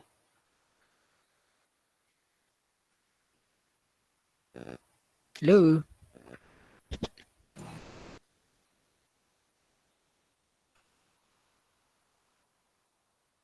Ano kuya? Kung makaya 30 minutes, go ahead. Sige. So really, gusto ko man ako mag-isa pa ka problem na kay kaniyang gidugayan ako ni siya actually. Gusto na ako ni siya i-explain. Sige, ganun na lang. Para tita mag-over the limit na lang. So, I just read it on my own para masabtan ninyo. So, a snail is at the bottom of a 6-foot well that wants to climb to the top. The snail can climb 3 feet while the sun is up but slides down 1 foot at night while sleeping.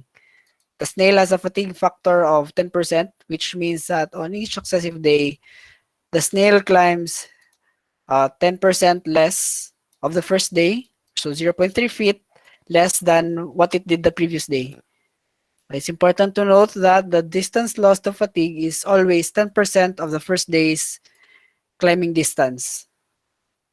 On what day does the snail leave the well? What is the first day during which the snail exceeds 6 feet in this example? So, yun. A day consists of a period of sunlight followed by the period of darkness. So, kani ang sample niya nga data. So, on the first day, may imagine mo si snail, nag-cut-cut siya, napa siya sa bottom sa whale, sa well. And of course, nag-climb siya 3 inches. 3 feet din eh, 3 feet. After climbing, na ang height niya karon is 3 feet. And then pagkagabi ang height na niya karon is 2. Pagka after sa gabi, nag-slide man siya sa gabi, natulog siya. So nag-slide siya down, so naimo na lang 2. Pagka next day, naimo siyang 2 feet na po. Ay, ang starting niya mo is 2 feet na naman siya dito sa same position. So nag-climb siya at 10% less than the 3 feet that was initially stated. So 2.7 na lang. So i-add niyo mo ang position. So 2 plus 2.7 is going to be 4.7. And then pagkatulog niya pagka next night is 3. So minus 1. So that's going to be 3.7. And then it goes on so forth. So 3.7 plus 2.4. And it becomes 6.1. Of course, naglapas siya sa 6-foot well. So nakatakas na si snail. So the snail succeeded on day 3. Of course, your job is to solve this problem in general. So it's not just this case. You have to account for different variables. So depending on the parameters of the problem, the snail will eventually either leave the well or impossible talaga makatakas sa well. Okay, magets ba? So you must find out which happens first on what day.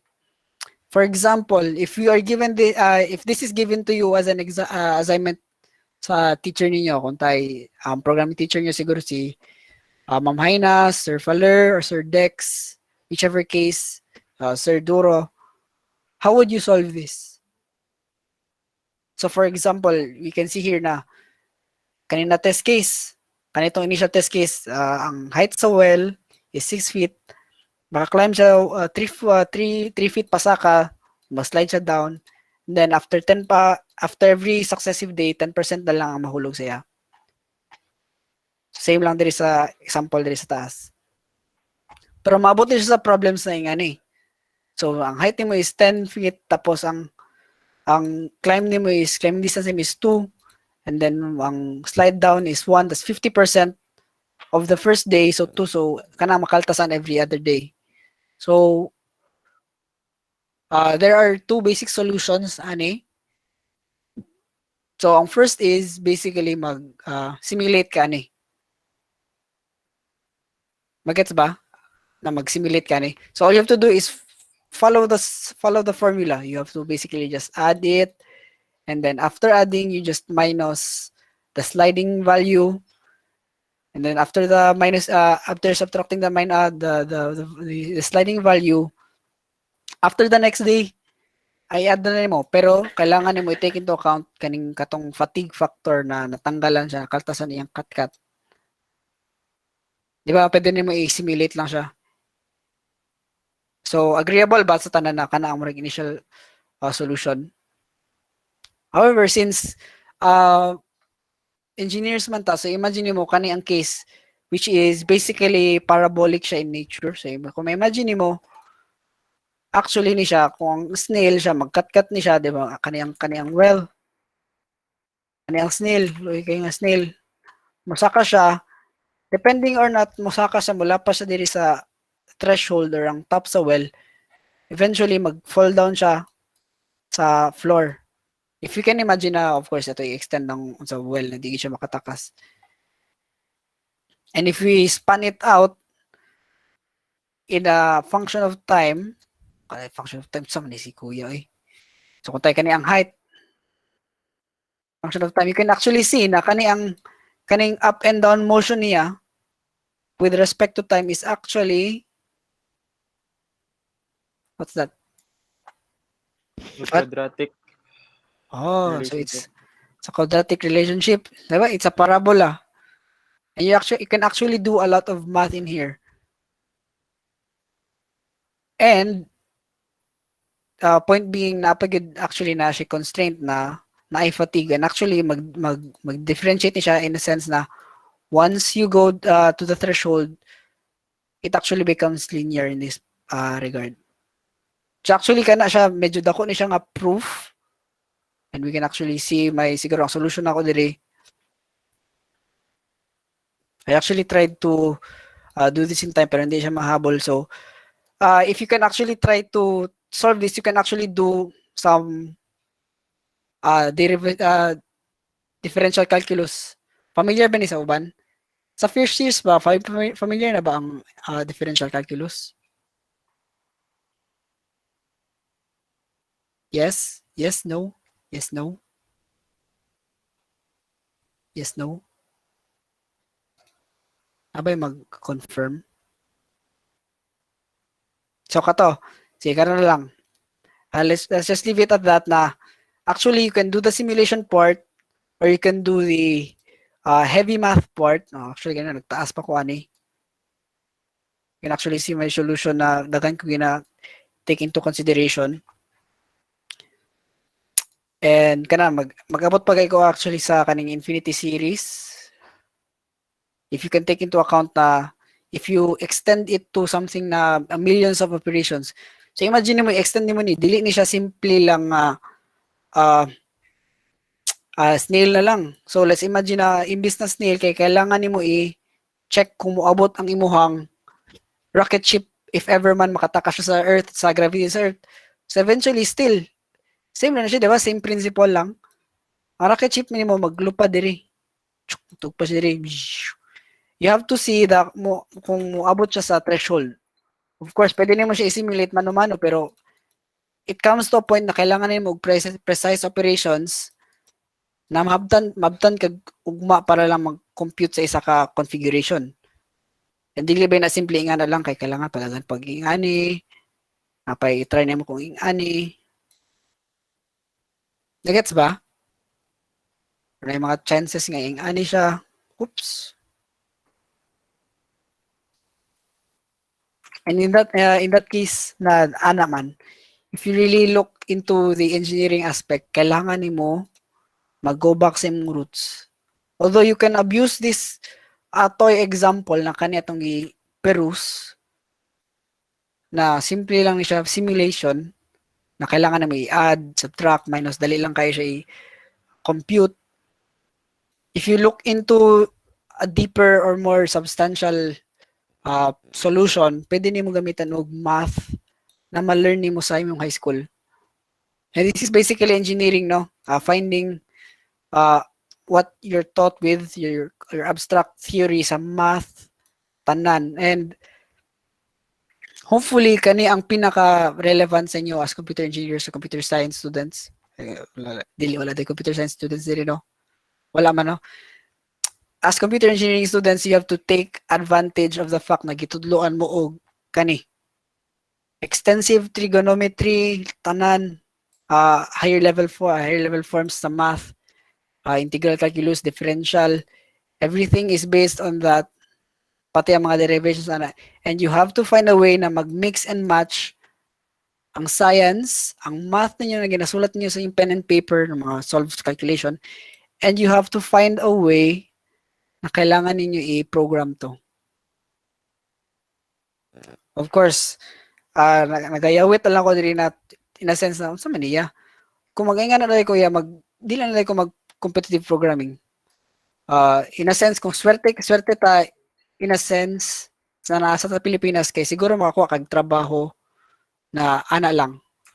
You can basically just get your diploma and then sa atong case, show your diploma to your employers and then what do you call this?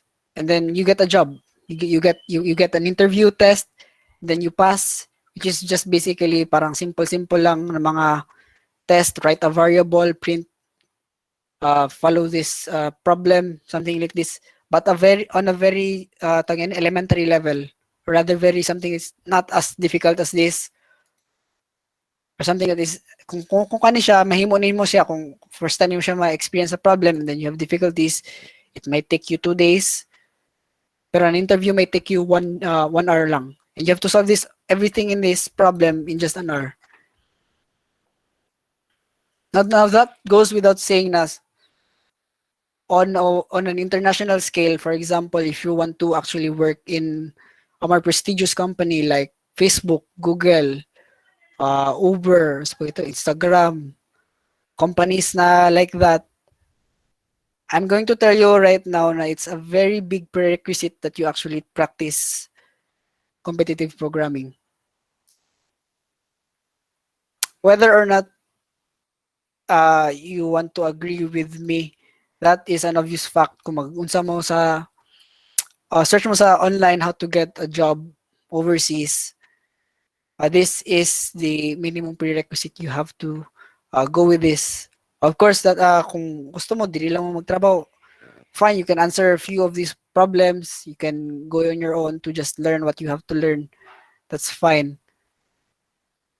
For most companies dito sa sa Philippines. Pero on the other hand, kung gusto mo talaga mag-go to Singapore, even though Singapore is just one flight away and then you just want to get a job there, no, Singapore is very competitive and people that actually have software engineering jobs in there usually have these problems. Masking kanilang on a scale, they do it on such a successful metric or basis na I think it could be even considered laughable sa states sa ang country. Di ba? Makita man ninyo ang technological difference, ang complexity sa government websites, dali lang kayo i-hack, even kaya lang sa students na on their free time. Mahimo. Ma-share ba ang sentiment? Wala ba mag-yes or no? Yes, kuya. Diba? So, I think this goes without saying na you have to really program out of your time, out of what is being taught sa school. And really, if you see that as a chore, at the very least, try competitive programming kay medyo kani siya mga ano, burger time. Who makes a problem that's named burger time? And it's actually a fun problem that you can try para lang you can hopefully gamify the process. Ano may gina ang learning is something that could be a chore, but if you really find something that's worthwhile and fun, if you can see this, take it, you practice it at your own time, you hone your craft. Hopefully, my talk gave you an insight na competitive programming should probably be done by you guys, and that you should actually try to, at the very least, try to open the book, because let's face it, if you are in for example, nag-summer ta last in the previous summer, what did you do? Ano. That's a question you can ask. If wala mo nag-summer class, what did you do? You basically spend the whole day social media or games, video games. Meanwhile, students outside of the Philippines, this is what they put as their hobby, and really having fun at the same time growing sa imong career will only propel you forward. Am I making sense, or medyo nag-spout na kog nonsense buwang naman si speaker eh? Spot on, kuya. Sa uban. Sige. So 5:30 na, no? So I really do thank everybody for coming and for spending the time to see na what is competitive programming. I hope that it gave you justice to try it on your own. If you did not, please at the very least just try. Kay I think I really did not give a big tingin side or coin sa importance aning competitive programming sa inyong career. And then I really do hope na you just push beyond the bounds sa gina-require sa class. Okay, sige, so before we really end, I hope ilis mo tanan og sanina, because we will have our SecGen. Na ba SecGen diri wala. PRO na lang. PRO will be having a pictorial for us para sa lang good presentation purposes. So sige guys, please i-ready inyong mga nawong. Yan. Sus, karaan na ka ng wa kay Cam. Dili, gana lang na kay Sir Dex. Sige. Sa uban, please, pakita niya mga nawong. O pakita na ko. Yan. Sa uban, please, para ano lang, picture-picture lang.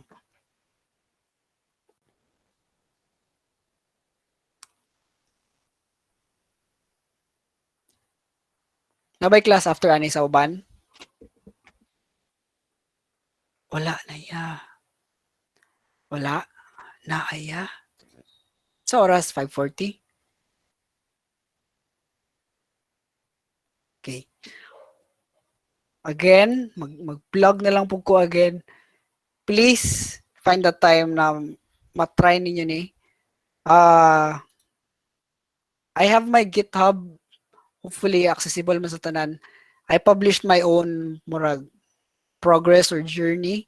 Siguro nakatag ko dito mga tips. You can see how I made the journey para at the very least pwede nyo i-copy para napod mo sense of direction. Okay ba sa tanan, no? Sige, so Jul, naka-Jul, AFK ka Jul. Jul? Hey, Okay. Sige. Wala na magpakita uban. Carl, Johan. Bren, ninong ninyo Bren. Ayan, nasa PC ako. Laptop lang may kamera. Julian, Sa gusto uban. mo, walang cam mo. wala Uy, akong Julian, cam. nawong ni mo eh. Wala kang cam, Jol. Sure, Sus. Roy. Lara ta. Nawong. Yan. Hey, Gio, nakinawong. Kabalo ko nakinawong. Oh. Ano? Kapugi na lang. Taguan ninyo mga kapugi ninyo. Sige. On your mark. Chul? Ako mag-pick. Yes. Ah, wait. Ay, wala ko nung ano mo, plugin mo. Pakita mo lahat. No. Na? Ikaw Hindi. na lang, Hil, mag-picture Ikaw na eh. lang. Wala akong... Ikaw man kaya may plug-in. Hindi ko alam kung magano to. 4 times 4, 16. Hindi, kulang. Ay, kani. Doubt mo na akong grid view.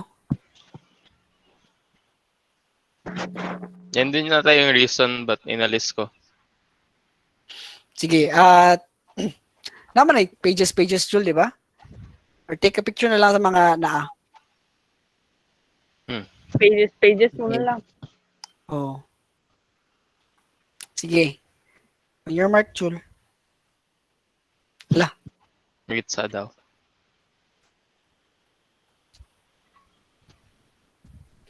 Sige, by the way. Sa Thursday, na po yung isa ka-event. So, this time, ang mag-event is ang ECE. So, ang ECE kay medyo mag-teach sila about MATLAB. Mas gamit niya siya sa year. Pero sa first year, open po mo. I think nice po na magpa-open, magpakita po mo para na po mo yung certificate. Also, ang certificate, ani nga event, we will be following you through. We will we will email you the certificate in the following weeks.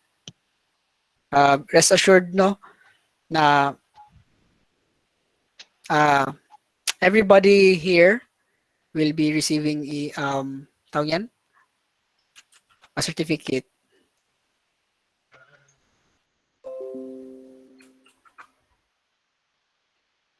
Okay ka na, Sean? Yes, kuya. Okay na, Nag-kuhan ko Sam? na ako'y grid view ya. Oh, nagana mo grid view? Yes. Oh. Pildi ka, Jul. Kita Si ni mo Jan, tanan. mga Organ na. itong gion. Ay mo na yon. Sige, on Where your is mark, Jan? Sean. Ba't pala nawala si Jan? Nandito ba Nawala siya si kanina? John. So, asas, okay na. Okay na ba sa Mora tanan? 19 people. Tama lang. Ay, hindi mo makita mukha mo. Hindi, meron mga include self ata. Oh, Oh, may include self. May include. tara. Okay. Mga pugi gitu.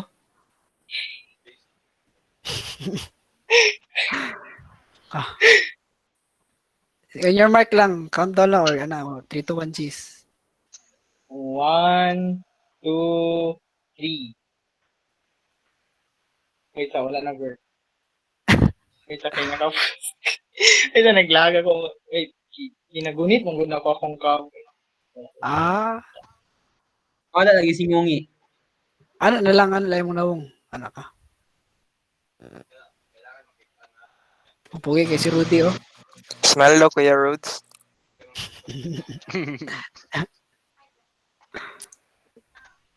Eh.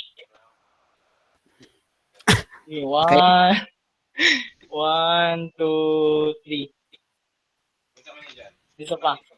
1, 2, 3. Isa lang ka picture or naniwaki-waki. Sige, wakita. Para lighthearted ta. 1, 2, 3. Rudy. Waki ng naungdan. Waki ng naungdan. Alright. Okay. Okay. Right guys, thank you kayo guys for coming, no? Tapos hopefully wala kayo na take ng time ninyo. Natay sa reminding you again natay sa pagka tawag ni pagka Thursday na napay isa ka tawag ni seminar part 2 sa programming checkup seminar, programming checkup series. So with that saying, this meeting is now adjourned. You may now leave. So thank you guys.